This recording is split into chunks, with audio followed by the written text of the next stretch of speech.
18 horas. Notícias de Manaus, Amazonas, Brasil e do mundo. Agora na Mix. Muito boa noite para você que está ligado na 100,7. Começa agora o programa 18 horas de hoje, segunda-feira, 10 de janeiro de 2022. Chegamos à segunda semana do ano. Boa noite, Artemisa Gadelha. Boa noite, Nathalie Moraes. Muito bom tê-la de volta aqui conosco no 18 horas. E para você também que está acompanhando de algum canto da capital amazonense. Você está no melhor mix do Brasil. Mix. Amazonas está entre os últimos lugares no ranking nacional de vacinação contra a Covid-19. Fiocruz Amazônia relata que Manaus está em transmissão comunitária da nova variante da Covid-19, a Ômicron. Cancelamento de voos por causa da Covid-19 e da gripe já atinge Manaus. Estabelecimentos são autuados por aglomeração e por descumprirem decreto. Começa agora o programa 18 horas de hoje. Você está ouvindo 18 horas. E os casos de Covid-19 no Amazonas se multiplicaram nos últimos dias. No dia 1º de janeiro deste ano, a Fundação de Vigilância em Saúde registrou 37 casos e neste domingo o número pulou para 365 novos casos diagnosticados. No sábado foram 426, isso porque nem todos os municípios atualizaram o quadro epidemiológico. Tudo indica que os números reais são bem maiores. É o que o Amazonas não está testando todos os que apresentam aí os sintomas gripais. Aliás, aqui na cidade temos uma epidemia de resfriados, gripes e síndromes respiratórias. Além da Covid, temos a influenza. As unidades públicas e privadas estão lotadas com pacientes com sintomas gripais, diferente de janeiro de 2021. Os pacientes, na sua maioria, apresentam o quadro leve da Covid, o que não requer a hospitalização. Isso deve-se claramente à vacinação, que evita os casos graves da doença. Mesmo assim, o número de internados cresceu bastante nos últimos dias. Ontem, por exemplo, tínhamos 158 pacientes internados com Covid-19. Desse total, 37 estão em leitos de UTIs. Além disso, há 2.563 pessoas com diagnóstico de Covid fora dos hospitais aqui no estado. O número de testes realizados até o momento no Amazonas é considerado muito baixo. Desde a confirmação do primeiro caso de Covid-19 no Amazonas, no dia 13 de março de 2020, até sexta-feira, dia 7, o governo do estado só realizou 1.501.181 testes para confirmar casos positivos da doença, o equivalente a apenas 35% da população total do estado.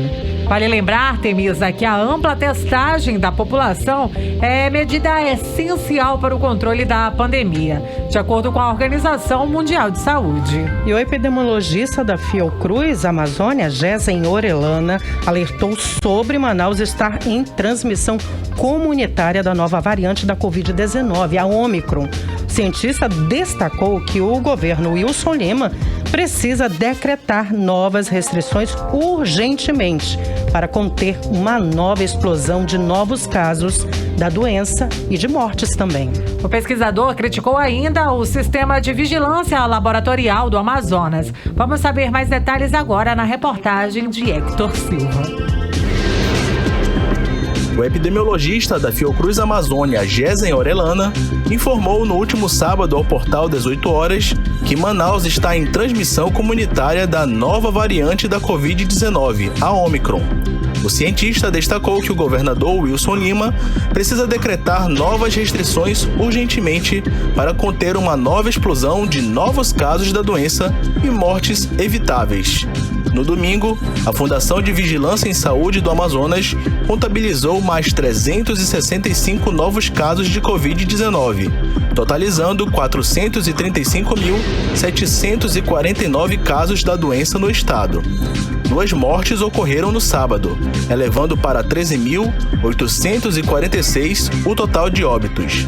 Gésen Orellana informou que a primeira semana de 2022 em Manaus foi marcada pelo aumento de internações por Covid-19 e enterros.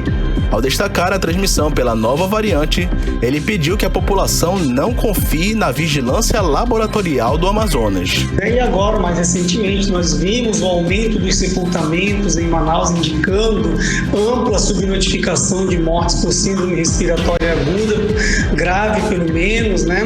Se tem mortes por síndrome respiratória aguda grave, obviamente, a maior parte delas é por Covid-19. Se esses casos de óbito por Covid-19 não estão aparecendo nas estatísticas oficiais, infelizmente, é porque nós seguimos com o mesmo problema da subnotificação, não apenas de casos, mas também de mortes por Covid-19, né? E o que aconteceu recentemente em relação à detecção da variante Ômicron no estado do Amazonas é muito emblemático, né? Você tem um paciente que entra numa aeronave sintomática, portanto, transmitindo o coronavírus. A vigilância, a fraca vigilância epidemiológica e laboratorial do estado do Amazonas detecta esse caso, porque essa pessoa se voluntaria a fazer um exame no aeroporto e a Fundação de Vigilância em Saúde só comunica à sociedade aproximadamente 14 dias depois do evento, ou seja, não há nenhuma informação, por exemplo, sobre eventual testagem e rastreamento das pessoas que estavam nessa aeronave do dia 21 de dezembro de 2021, por exemplo.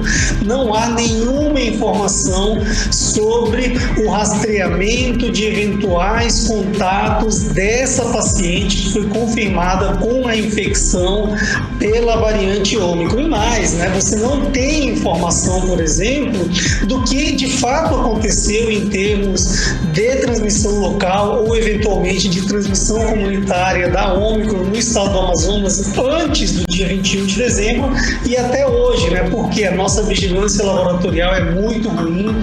Nós realizamos uma quantidade extremamente pequena, né? Nos últimos 7 dias, talvez, nós tivemos menos de 1.000 exames, né? Ou algo perto disso, de RT-PCR em todo o estado do Amazonas. O Amazonas praticamente segue mostrando-se extremamente deficitário. O cientista da Fiocruz Amazônia disse que há meses o Amazonas está na terceira onda da pandemia.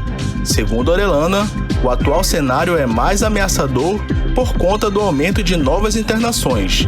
Ele sugere que o governador Wilson Lima adote medidas mais enérgicas para frear a transmissão viral. Caso contrário, Manaus pode atingir patamares iguais ou parecidos com o que vivenciamos na primeira e na segunda onda. Agora nós estamos com esse novo desafio da Ômicron,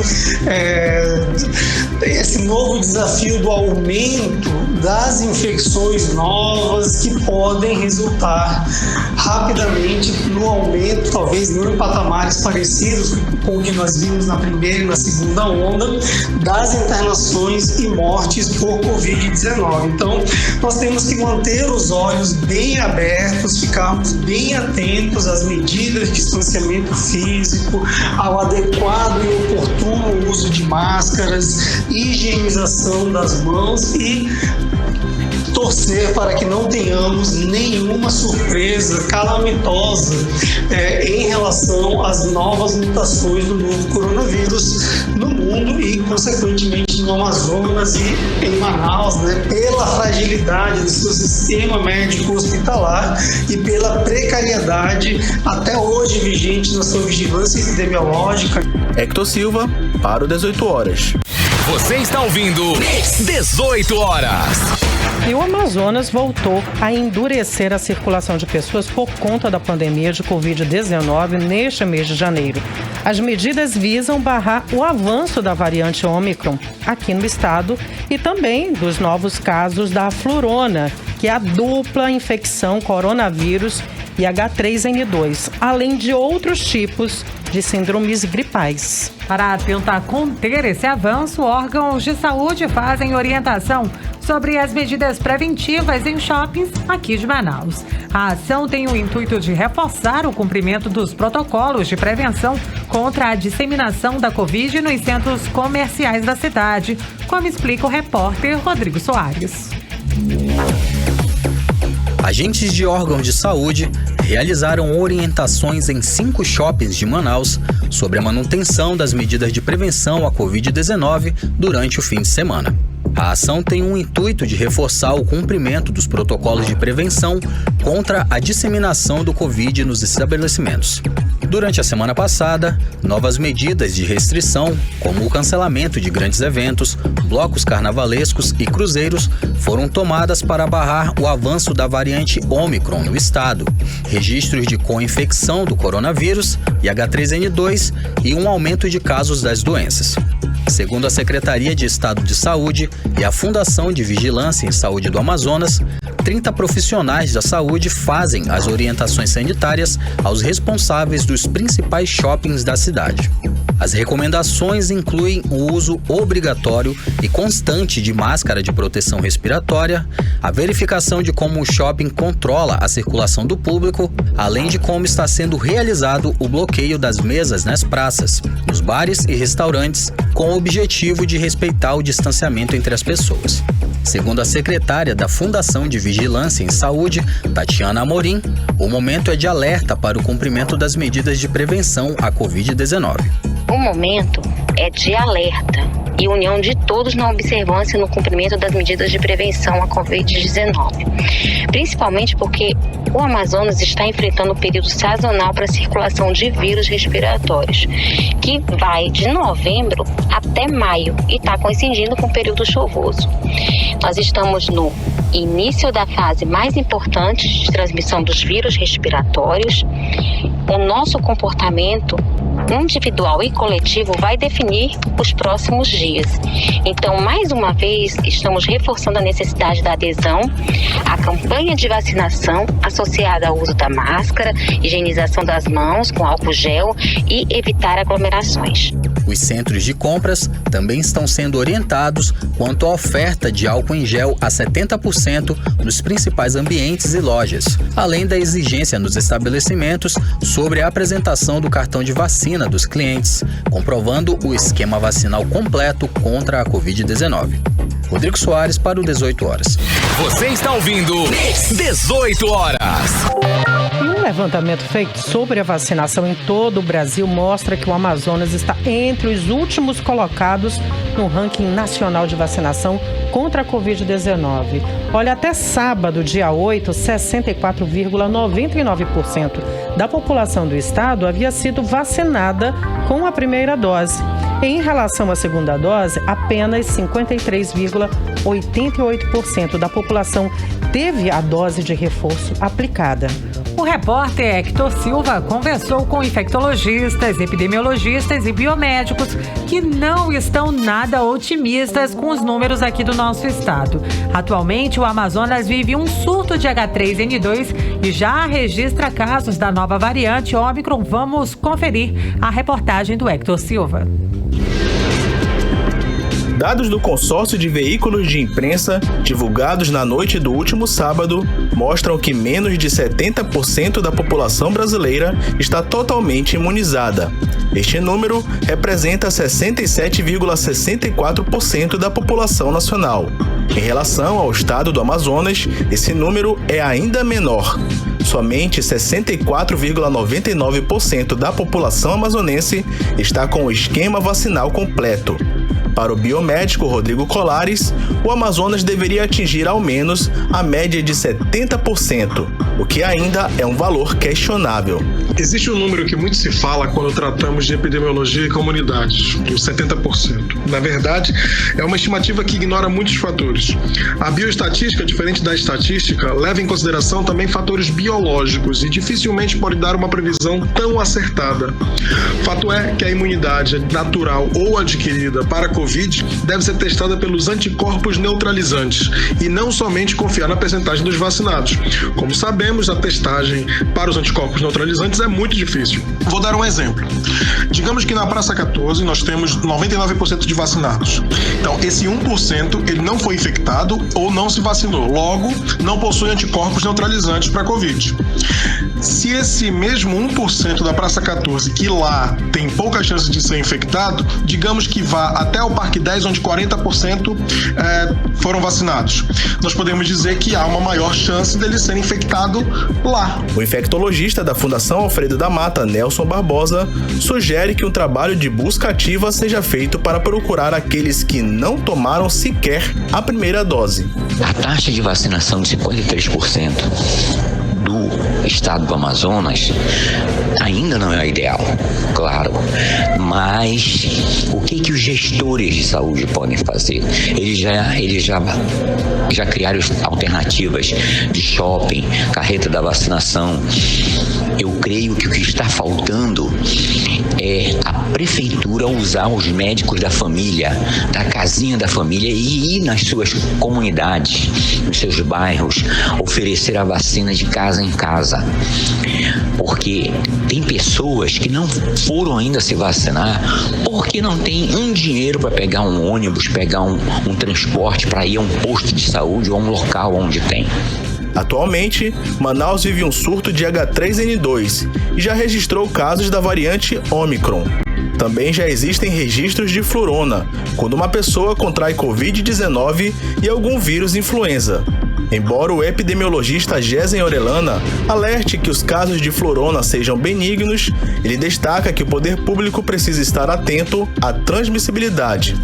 Então, de uma forma geral, essa dupla infecção que está preocupando a população hoje,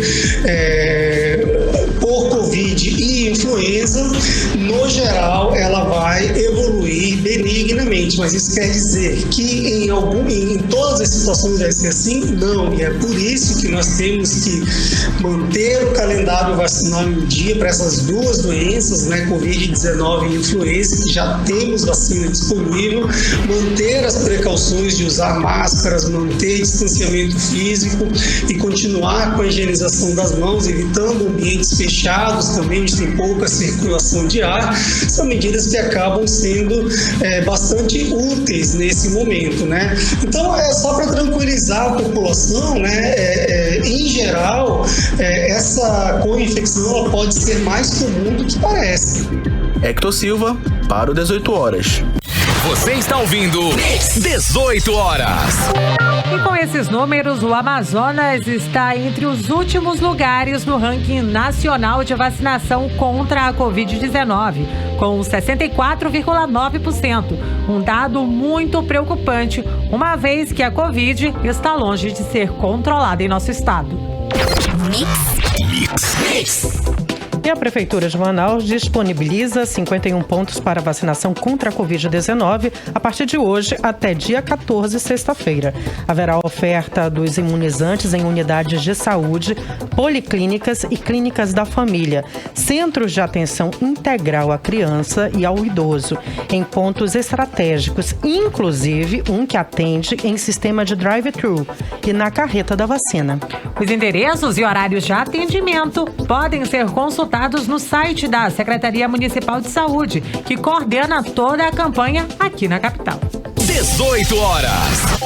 O aumento do número de casos de Covid-19 e influenza tem afetado voos em diversas companhias aéreas do Brasil. Ao menos 6 voos previstos para o aeroporto Eduardo Gomes foram cancelados. A repórter Júlia Gomes conversou com o presidente da Associação Brasileira de Agências de Viagens do Amazonas, Jaime Mendonça Júnior, que deu orientações aos consumidores impactados pelo cancelamento de voos. Vamos conferir a reportagem. Aqui em Manaus, no Aeroporto Internacional Eduardo Gomes, até o momento, 6 voos nacionais foram cancelados. Esses voos eram da companhia aérea Latam e todos tinham como destino e origem o aeroporto de Guarulhos, em São Paulo. No último domingo, dia 9, foram 2 voos cancelados da Latam. A empresa também já cancelou no próximo dia 11, terça-feira, mais 2 voos e no dia 15, próximo sábado, novamente 2 voos do mesmo trajeto. Os cancelamentos são causados pelo aumento do número de casos de Covid e influenza que atingem funcionários das companhias e afetam voos em diversas aéreas no Brasil. Em nota, a Latam lamentou a situação e pediu para que os clientes confiram o status do voo antes de se dirigir ao aeroporto. Os clientes que tiveram o voo alterado poderão remarcar a viagem sem multa e diferença tarifária ou solicitar o reembolso da passagem também sem multa, segundo a companhia aérea. Outra empresa que também sofreu impacto após a alta nos casos de Covid e gripe foi a Azul. A reportagem do 18 Horas entrou em contato com a companhia para saber sobre os voos que foram cancelados no aeroporto Eduardo Gomes, mas a Azul informou o seguinte, abre aspas, não estamos fazendo nenhum recorte regional, até porque não temos braços operacionais para dar conta do volume de solicitações nesse sentido, fecha aspas, repassando apenas a reportagem à nota oficial da empresa, que diz que, por razões operacionais, alguns de seus voos do mês de janeiro estão sendo reprogramados.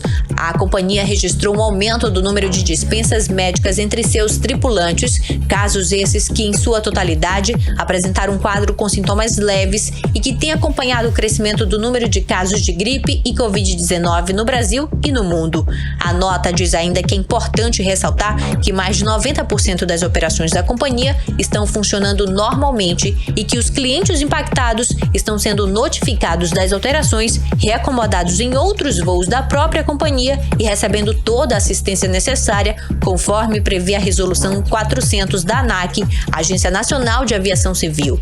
Vale lembrar que desde o dia 1º de janeiro voltaram a valer as regras anteriores à pandemia de Covid-19 para alteração e cancelamento de voos por passageiros e companhias aéreas. A medida emergencial que flexibilizava as regras durante a pandemia perdeu validade no dia 31 de dezembro, passando a valer a norma anterior, a Resolução 400 da ANAC, como explica Jaime Mendonça Júnior, presidente da Associação Brasileira de Agências de Viagem do Amazonas. Durante a pandemia, todas as alterações de reembolso eram regidas pela Lei 14.174 de 21, que permitiam que os bilhetes fossem alterados sem custo algum, ou então que você pedisse o reembolso integral com a espera de 1 ano para ter seu dinheiro restituído. Passado disso, todas as alterações e reembolsos voltam a ser regidos pela resolução da ANAC 400/16, que permite à companhia aérea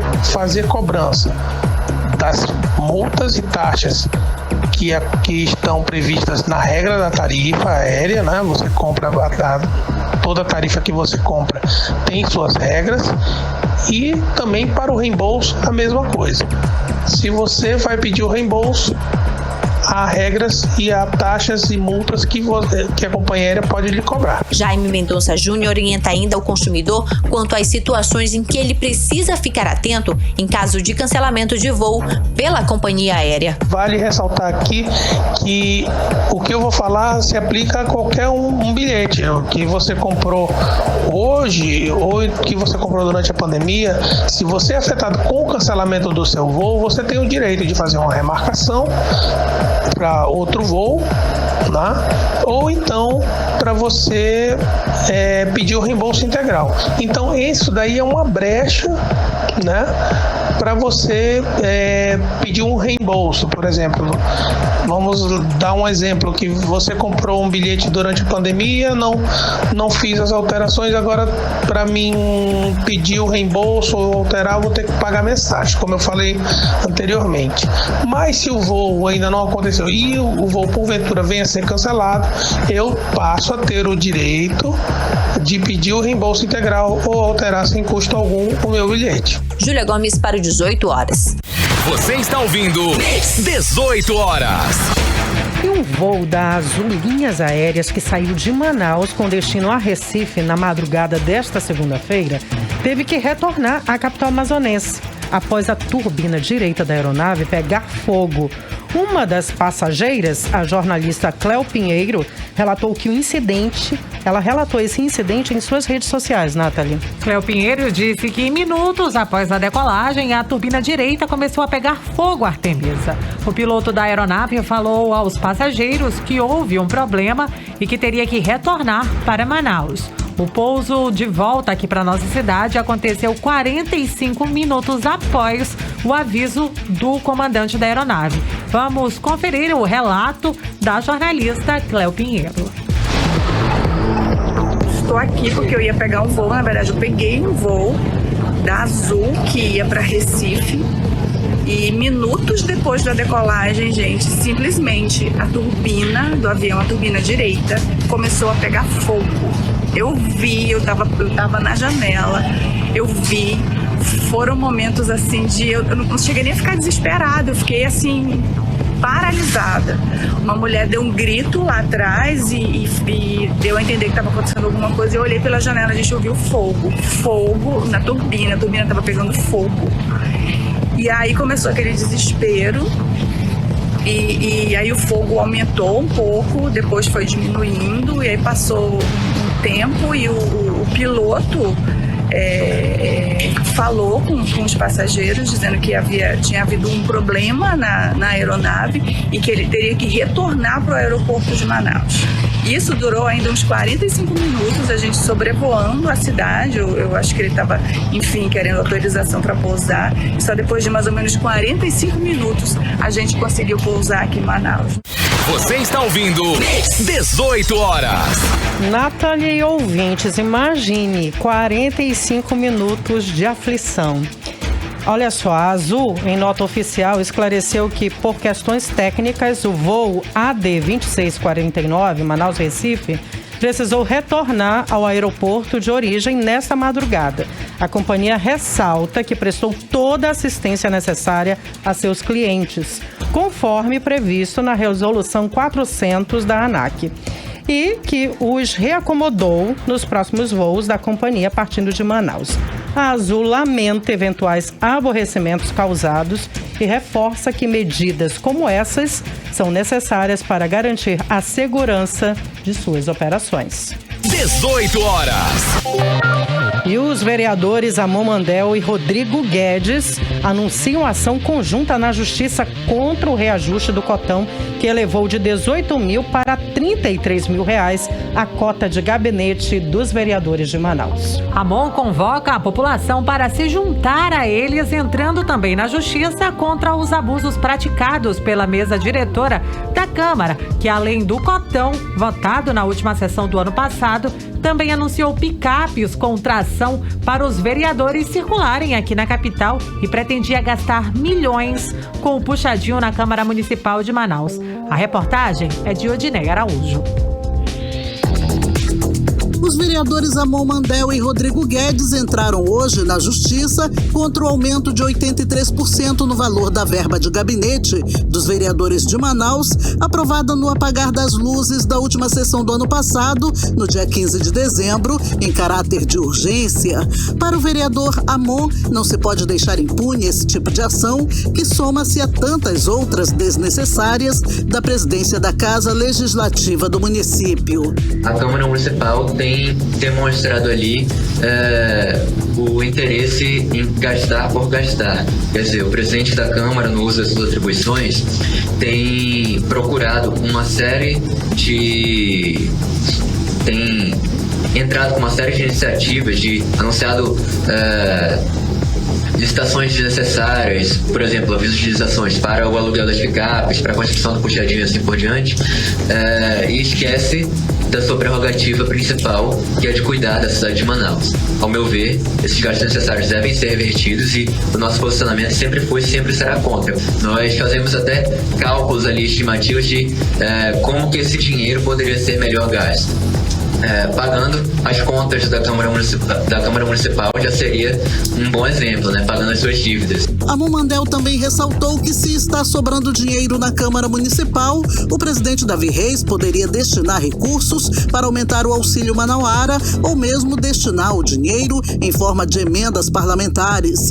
Já o vereador Rodrigo Guedes criticou a atuação dos parlamentares da casa, que desde as legislaturas anteriores se calaram diante de tanto uso indevido de recursos públicos. Ele também convocou a sociedade a entrar na justiça contra o aumento abusivo dos vereadores de Manaus. Peço e conclamo os cidadãos, a população de Manaus a lutar contra isso. A gente está fazendo a nossa parte, mas a gente precisa que haja uma grande mobilização dos manauaras, dos amazonenses, de outras pessoas também do Brasil, porque isso não pode continuar desse jeito, seja pela via judicial, seja pela via política, mas esse aumento imoral do cotão precisa cair. Na verdade, eu vou até um pouco além. Acho que o próprio cotão precisa deixar de existir. Mesmo que eu seja o que menos use, o vereador Amon não usa, mas ele, por si só, ele permite dar margem para a corrupção. Então a Câmara precisa encontrar outro mecanismo que não o cotão. O cotão não pode mais existir porque dá margem da forma como existe, porque dá margem para desvio de dinheiro público, dá margem para corrupção. Com o aumento do cotão, os vereadores elevaram de 18 mil para 33 mil reais por mês a verba de gabinete deles. Também aumentaram o número de assessores. Odneia Araújo para o 18 horas. Você está ouvindo 18 horas. O que vem acontecendo na Câmara Municipal de Manaus, ouvintes e Nathalie, é um absurdo, algo vergonhoso. O cotão do vereador de Manaus é o maior, inclusive maior que o de São Paulo, que é uma cidade rica, a maior cidade do país.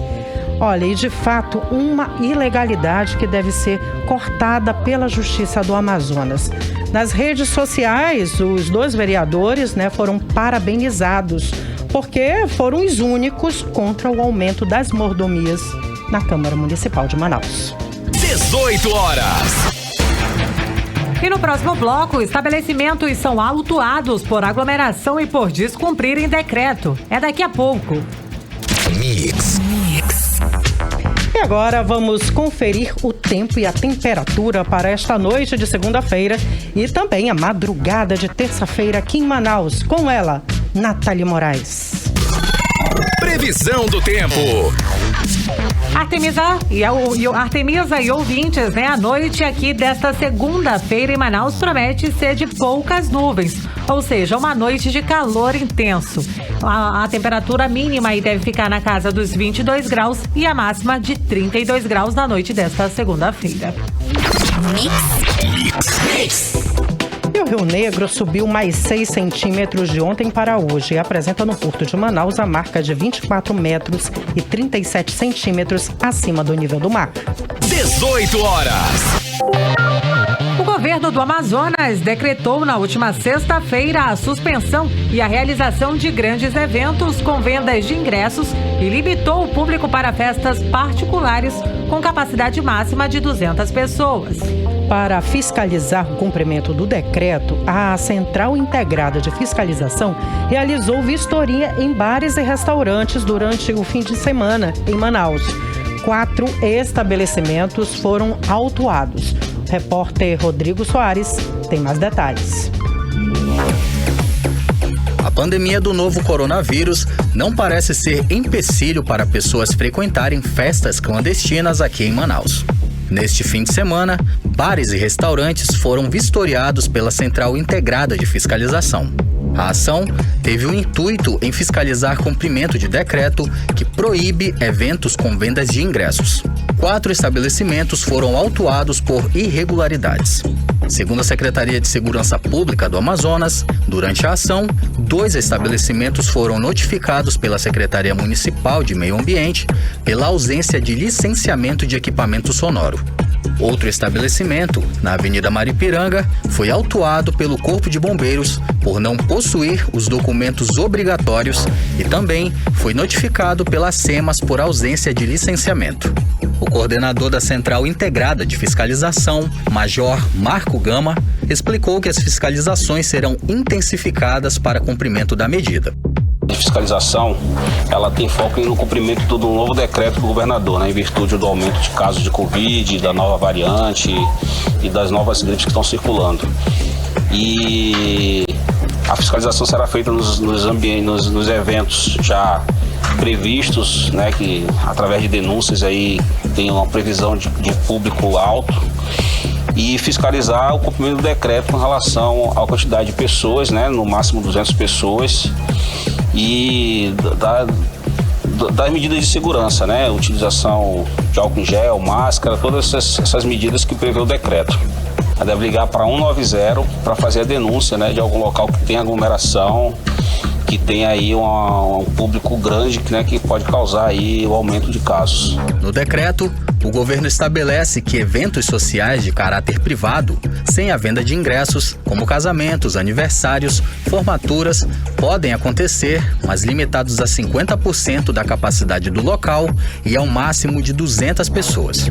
Os locais também devem seguir os protocolos de distanciamento, uso de máscara, álcool em gel e regularidade da situação vacinal. Em caso de descumprimento do decreto, está prevista multa no valor de R$50 mil, podendo chegar a R$500 mil. Rodrigo Soares para o 18 Horas. Você está ouvindo 18 Horas. Em Manaus, 6 horas e 36 minutos.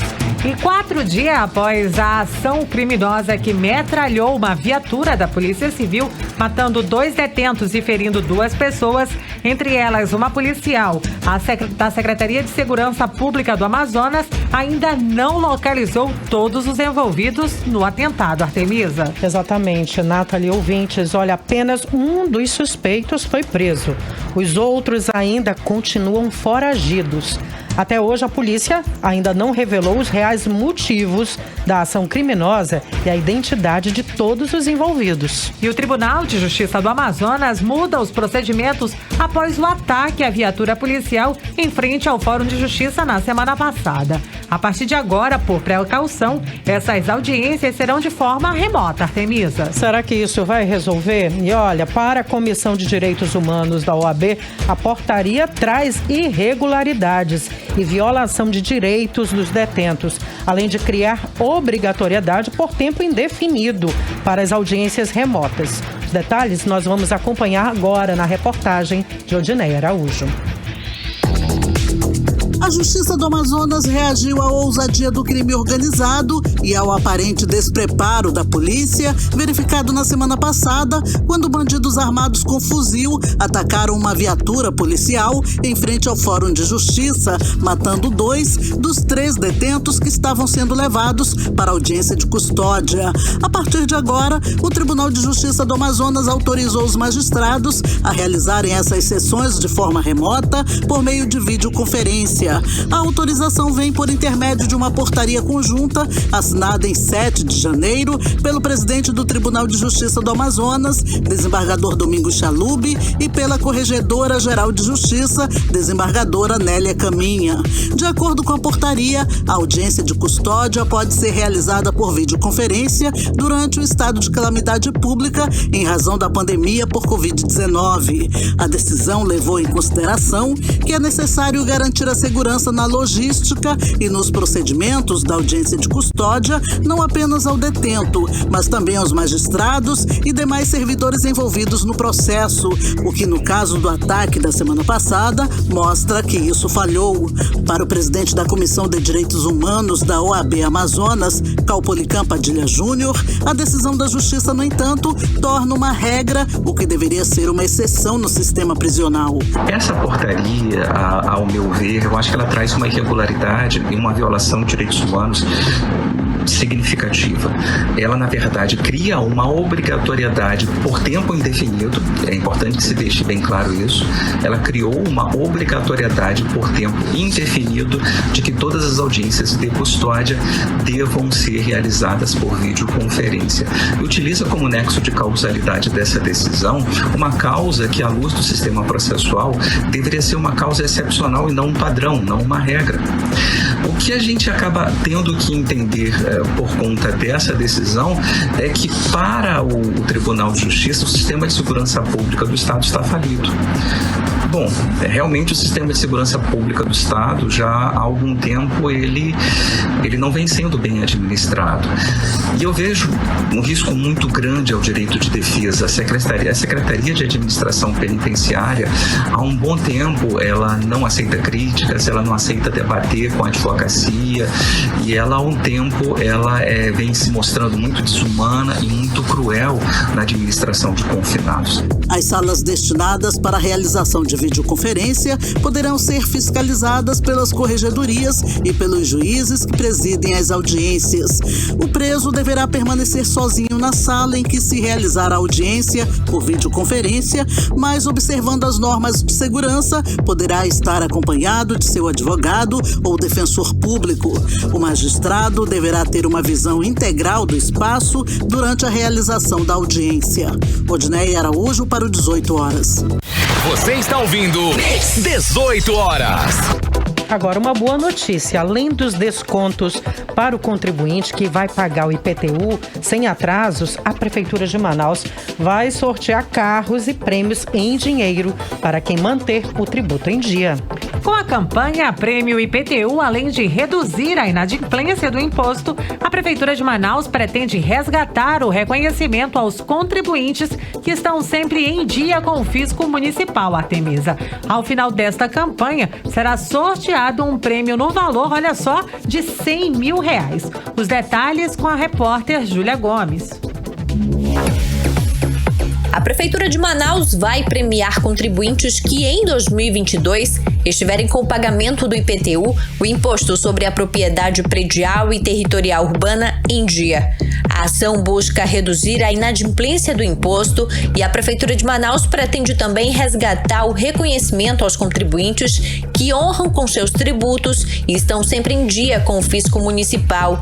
5 carros, além de premiações mensais em dinheiro, serão sorteados entre os pagantes do imposto, seja em cota única ou de maneira parcelada, como explica o subsecretário da Receita da Secretaria Municipal de Finanças e Tecnologia da Informação, Armínio Pontes. Para quem pagar em cota única, além do desconto em cota única, ele irá concorrer ao prêmio de 5 veículos, sendo uma picape e 4 veículos populares, isso somente para a cota única.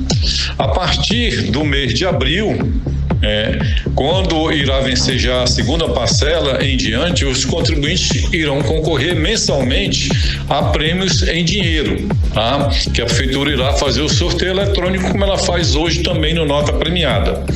Sendo que no final do ano, para aqueles que quitarem todo o carnê, irão concorrer a um prêmio extra. Além daqueles prêmios mensais, haverá um prêmio extra de R$100 mil.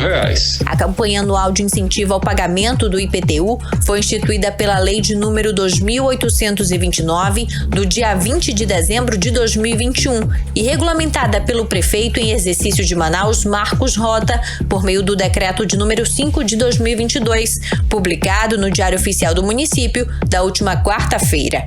Vão poder participar dos sorteios contribuintes pessoas físicas, ficando de fora empresas e contribuintes imunes e isentos do pagamento do tributo. É a grande oportunidade e o incentivo que a Prefeitura está dando, e principalmente o reconhecimento para aqueles contribuintes que procuram e se esforçam a pagar seu imposto em dias. Então aproveite a oportunidade que esse ano tem prêmio para o IPTU também, além dos descontos. As regras mais detalhadas da campanha, assim como o cronograma de sorteios e entrega dos prêmios, serão definidas em uma próxima publicação, ainda em elaboração pela SEMEF, a Secretaria Municipal de Finanças e Tecnologia da Informação.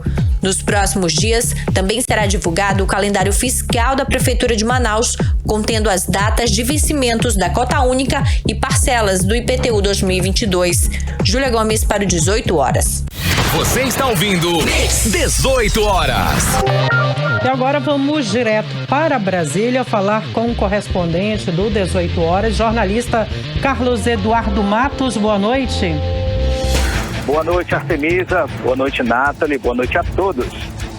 Conta pra gente como é que tá essa situação aí entre o presidente Bolsonaro e o diretor-presidente da Anvisa, né? O diretor-geral da Anvisa, o almirante Barra Torres. Quer dizer que o Bolsonaro não pode demitir o Barra Torres, Carlos Eduardo, já que ele tem um mandato que vai até 2025? Explica pra gente essa novela aí em torno da vacinação ainda das crianças. Artemisa, se não fosse a lei das agências reguladoras, o almirante Antônio Barra Torres teria sido demitido do cargo do presidente da Anvisa há muito tempo, viu? Porque o que aconteceu nesse fim de semana foi um episódio grave e mostrou que ele e o presidente Jair Bolsonaro estão, de fato, em pé de guerra. Há um tempo atrás, eles eram aliados, né? E respondendo a sua pergunta, o presidente... Carlos Eduardo, está ouvindo? Oi, sim, eu estou lhe ouvindo. Oi. Teve um corte rapidinho, você pode voltar? Sim, respondendo a sua pergunta, o presidente da República não pode demitir o presidente da Anvisa, porque a lei das agências reguladoras prevê autonomia total ao chefe da Anvisa, cujo cargo é assegurado por mandato até 2025, como você disse. A demissão dele só pode ocorrer mediante de renúncia ou em caso de condenação em processo criminal intransitado e julgado ou mediante processo administrativo disciplinar. Gente, para quem não acompanhou essa história, eu vou explicar. O presidente Jair Bolsonaro, em uma entrevista na quinta-feira passada, mais uma vez criticou a vacinação de crianças de 5 a 11 anos. Só que ele foi além, Artemisa. Ele disse que a Anvisa estaria tendo interesses estranhos na vacinação infantil e que os servidores da Anvisa são tarados por vacinas. No caso, ele fez entender que a Anvisa ia trabalhando em favor dos interesses das indústrias farmacêuticas. E isso, é claro, gerou muita indignação entre os servidores, mais uma indignação entre os servidores, anteriormente atacados pelos grupos negacionistas por causa da liberação da vacina infantil. A gente falou aqui que os nomes deles foram parados de grupos negacionistas e atualmente eles são alvos de muitos ataques, inclusive sob a investigação da Polícia Federal. Ontem, o presidente da Anvisa, Antônio Barra Torres, divulgou carta ao presidente, direcionada ao presidente Jair Bolsonaro, que diz o seguinte, aspas, Senhor presidente, como oficial general da Marinha do Brasil, servi ao meu país por 32 anos. Pautei a minha vida pessoal em austeridade e honra. Se o senhor dispõe de informações que levantem o menor indício de corrupção sobre este brasileiro, não perca tempo e nem prevarique, senhor presidente. Determine imediata investigação policial sobre a minha pessoa, sobre qualquer um que trabalhe hoje na Anvisa e com orgulho, privilégio de integrar. Agora, se o senhor não possui tais informações ou indícios, exerça a grandeza que o seu cargo demanda e, pelo Deus que o senhor tanto cita, se retrate. Estamos combatendo o mesmo inimigo e ainda há muita guerra pela frente. Rever uma fala ou um ato errado não diminuirá o senhor em nada. Muito pelo contrário, fecha aspas. Foi um da cá, Artemisa, e tem sido assim nos últimos meses, desde quando Barra Torres prestou depoimento na CPI da Covid-19 no Senado, se posicionou contra a ideologia antivacina do presidente Bolsonaro. Essa briga, Artemisa, lembra o que aconteceu com o deputado Marcelo Ramos, em julho do ano passado.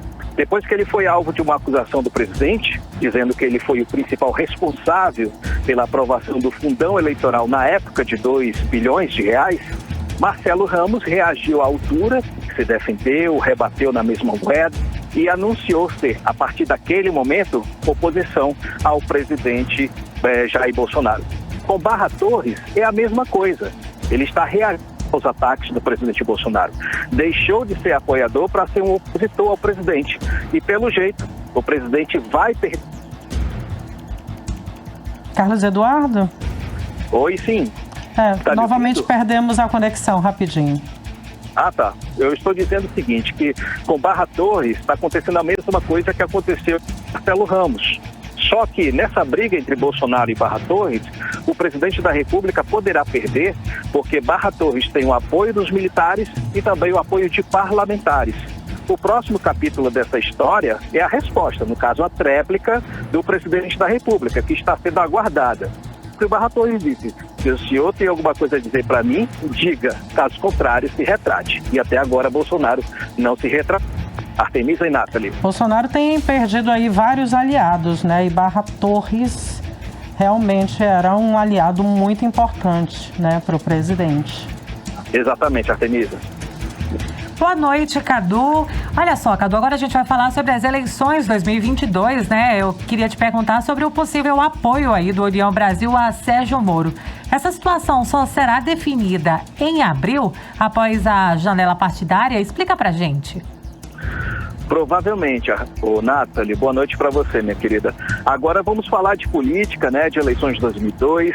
Sérgio Moro, que por enquanto lidera as intenções de voto no grupo da terceira via política, oscilando ali entre 12% das pesquisas, tem sido destaque importante no começo do ano, porque ele está de fato mergulhando fundo no processo político, está buscando alianças para o projeto político dele de garantir um lugar no segundo turno das eleições presidenciais, com o apoio de parte dos militares, parte dos parlamentares e também uma ala dos bolsonaristas decepcionados. E cada vez mais ele vem se aproximando da União Brasil. Lembrando que esse partido surgiu da fusão entre o PSL e o Democratas, que será oficializado em abril, como você falou, no período da janela partidária. União Brasil, Nathalie, que embora tenha a segunda maior fatia do fundo eleitoral, cerca de 900 milhões, não tem um candidato de peso, um candidato de nome, que seja capaz de bombar a campanha até o final em todo o país. Por essa razão, as lideranças do União Brasil vêm conversando com as lideranças do Podemos, o atual partido de Sérgio Moro, para buscar uma aliança nessas eleições. No Podemos, há quem se oponha a essa proposta, mas tem um grupo de trabalho, um grupo aí trabalhando para que essa aliança aconteça. Nesse fim de semana, Sérgio Moro esteve na região Nordeste, participou de uma festança na sexta-feira em uma fazenda no estado de Sergipe. Depois ele foi para a Bahia.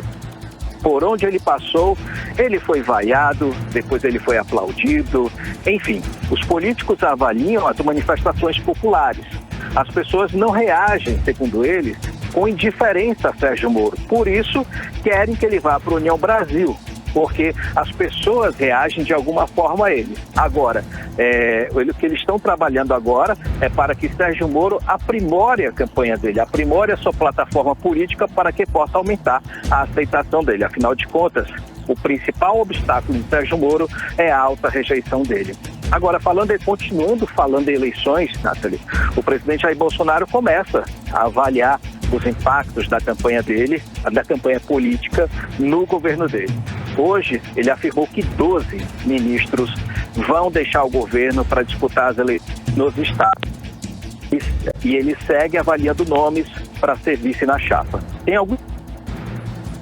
A ministra da Agricultura, Tereza Cristina, o presidente da Caixa, Pedro Guimarães, o ministro das Comunicações e genro de Silvio Santos, Fábio Faria, a ministra Damares Alves, enfim, já tem gente indicando até mesmo generais da ala militar, mas tudo segue indefinido.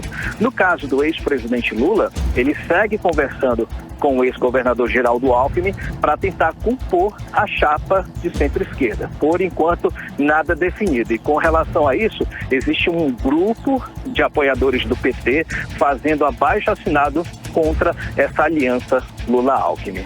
Janeiro, Nathalie, portanto, é só aquecimento, viu? Daqui para frente vai piorar bastante. Volto com você e com a Artemisa.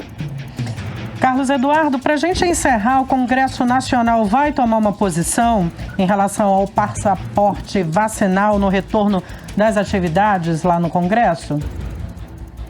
É outro assunto polêmico, né, Artemisa? O passaporte da vacina, que nada mais é que a comprovação da vacinação completa, a vacinação completa das 2 doses, e agora está caminhando para 3 doses, né, como a gente sabe, virou alvo, de fato, dos ataques de grupos ideológicos negacionistas e antivacina. Como não há uma lei que torna a vacinação obrigatória no Brasil contra a Covid-19, o passaporte da vacina tem sido um meio usado, principalmente pelas empresas aéreas, alguns públicos, né, estádios, enfim, para ajudar a garantir um ambiente livre de contaminação. Acontece que esses grupos contrários ao passaporte da vacina estão mobilizando principalmente a classe política para impedir que essa medida se torne lei municipal, lei estadual, lei federal. Tanto que há projetos de lei contra e a favor do passaporte vacinal tramitando nas câmaras municipais, nas assembleias nos estados e principalmente na Câmara dos Deputados e no Senado. Aqui em Brasília, Artemisa, na Câmara e no Senado, tramitam vários projetos. Alguns criando passaportes da vacina, outros tornando o passaporte da vacina obrigatório. No caso, eu fiz aqui um levantamento no sistema da Câmara e identifiquei 8 projetos de lei que tratam só desse tema. O detalhe é que todos eles estão parados, ou seja, não tiveram movimentação nos últimos meses, nem nas comissões e nem no plenário da Câmara. Vale ressaltar, Denise, que o presidente da Câmara é o deputado Arthur Lira, do PP, partido do Centrão, principal aliado do presidente Jair Bolsonaro, que é contrário ao passaporte da vacina. Se depender dele, a Câmara não vai discutir o passaporte da vacina esse ano. Um desses projetos de lei que estão parados é de autoria do senador Carlos Portillo, do PL do Rio de Janeiro. O projeto dele cria o Certificado de Imunização e Segurança Sanitária. A proposta foi aprovada no Senado em junho do ano passado, mas agora está parada na Câmara nesse momento. O senador Portillo tem sido um dos principais nomes nessa luta para transformar o passaporte vacinal em lei federal.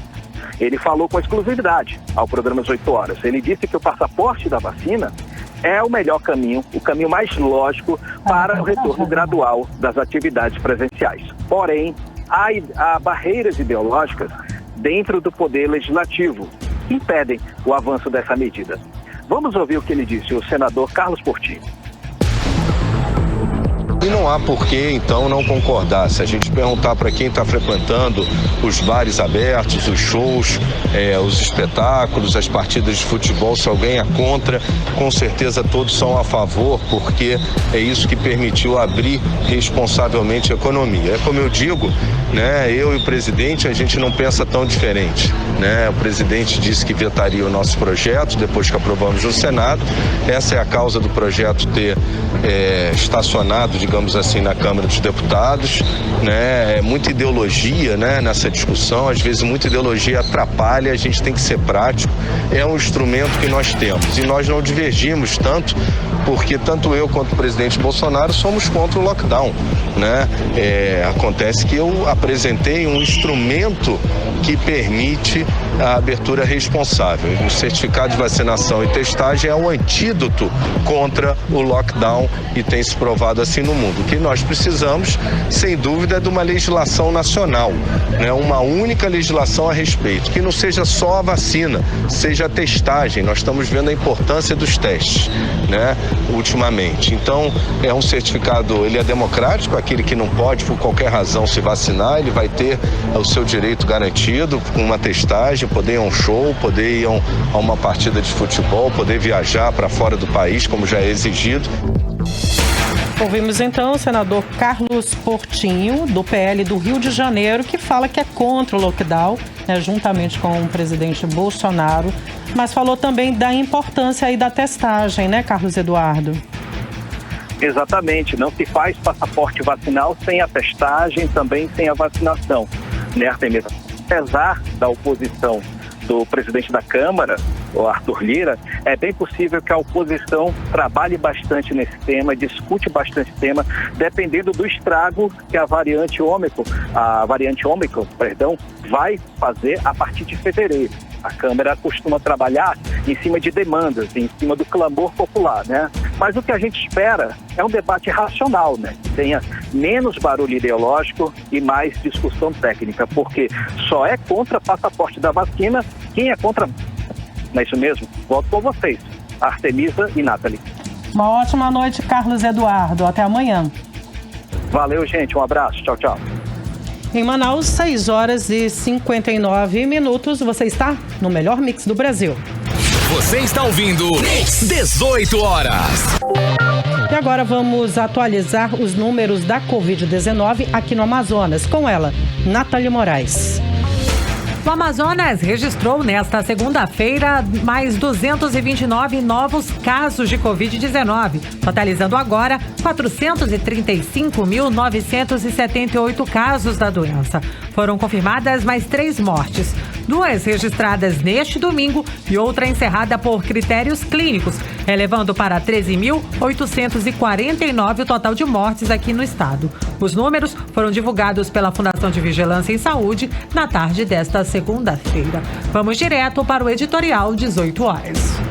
Editorial 18 horas.